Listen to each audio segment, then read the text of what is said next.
Hello, today I'm looking at Majjhima number 112, which is entitled the Chabbisodha Sutta, and that's translated as the sixfold purity or the sixfold cleansing. And basically it's the questions to ask to check that someone is truly liberated. So the location is Savatthi in Jetta's Grove at Anathapindika's Park. And the persons mentioned are Buddha, who's variously referred to as the Blessed One or the Tathagata. And there's also an assembly of monks. And again, they're variously referred to as Bhikkhus or Venerable Ones. So it opens with Buddha saying to the assembled monks, "If a monk makes a statement thus, 'I understand, birth is destroyed, the holy life has been lived, what had to be done has been done. There is no more coming to any state of being,' then these words should be neither approved nor disapproved. Instead, a question should be put to him thus. There are four kinds of expression proclaimed by the Blessed One: the seen as it was seen, the heard as it was heard, the sense as it was sensed, and the thought as it was cognized."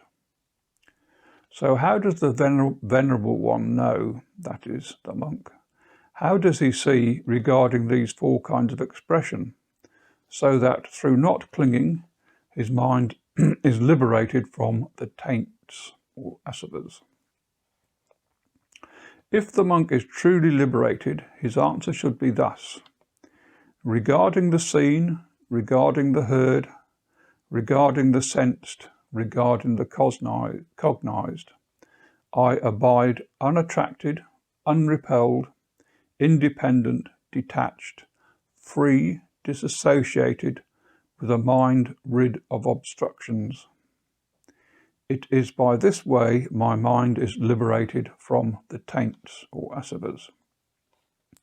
Then, bhikkhus, one may delight in this monk's words and then put forth a further question regarding the five aggregates.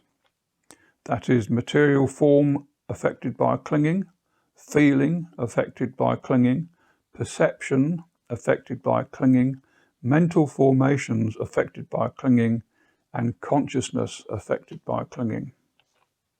How does the Venerable One, the monk, know or see regarding these five aggregates that through not clinging, his mind is liberated from the taints? Now the answer should be, having known each of these aggregates to be feeble, fading away and comfortless, with the destruction, cessation, giving up and relinquishing of attraction and clinging regarding the five aggregates, I have understood my mind is liberated from the taints. Excuse me a minute.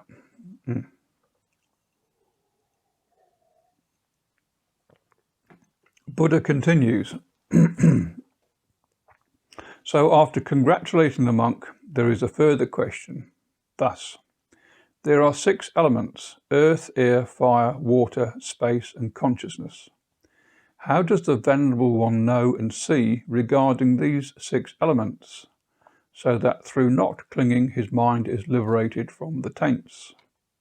And the answer should be, each of the 6 elements is not self, and with their destruction, fading away, relinquishing of attractions and clinging, I have understood my mind is liberated from the taints. Again, Buddha says to congratulate the monk and then ask a further question. What about the 6 internal and external bases? The eye and images, the ear and sounds, the nose and odours, the tongue and flavours, the body and touch, the mind and thoughts. How does the Venerable One know? How does he see regarding these 6 internal and external bases, so that through not clinging his mind is liberated from the taints.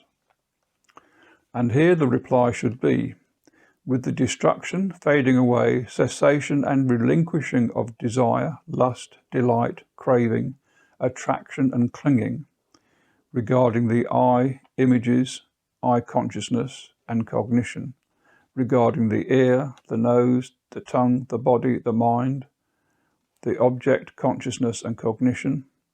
It is by knowing thus, seeing thus, regarding these 6 internal and external bases, that through not clinging my mind is liberated from the taints. Buddha continues, saying, good, one may delight and rejoice in that bhikkhu's words, and then ask a further question.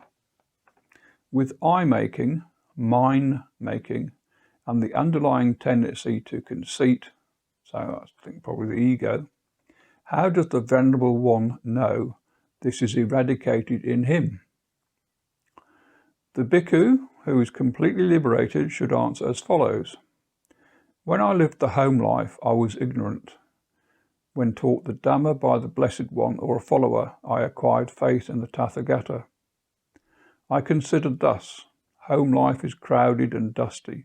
It is not easy to live the home life, the holy life, whilst living at home. So abandoning money and friends and relations, shaving off hair and beard and going forth into homelessness, taking up the precepts, eating 1 meal a day, content with robes and alms food, practicing restraint of sense faculties, acting in full awareness at all times, going into seclusion and giving up the 5 hindrances, and so entering the jhanas.